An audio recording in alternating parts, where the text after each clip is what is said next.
ক্ষমতার প্রভাব দেখিয়ে আমেরিকা প্রবাসী মোহাম্মদ আবুল ফয়েজ ও মোহাম্মদ মুসলিমকে হত্যার হুমকি, চাঁদাবাজি এবং বসতবাড়ি থেকে উচ্ছেদ করার পায়তারায় জড়িতদের বিচারের আওতায় আনার দাবি জানিয়ে সংবাদ সম্মেলন করেছেন ভুক্তভোগীরা।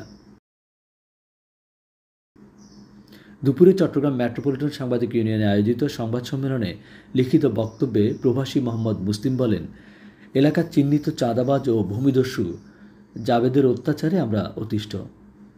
আমরা দীর্ঘদিন যাবৎ প্রবাসে বসবাস করে আসছি। প্রবাস থেকে আসার পর পাঠানটলি এলাকার চিহ্নিত চাঁদাবাজ ও ভূমিদস্যু জাবেদ এবং তার দোসররা আমার কাছ থেকে মোটা অঙ্কের চাঁদা দাবি করে। আমি অপারগতা প্রকাশ করলে সে তার দলবল নিয়ে এসে আমাদের বসতবাড়ি থেকে অস্ত্রের মাধ্যমে উচ্ছেদ করে দখল করে রাখে এবং এ বিষয়ে মামলা করলে আমাদের সপরিবারে হত্যার হুমকি দেয়। তাই এই সংবাদ সম্মেলনের মাধ্যমে মাননীয় প্রধান উপদেষ্টা, আইন উপদেষ্টা এবং স্থানীয় প্রশাসনের হস্তক্ষেপ কামনা করেন তিনি।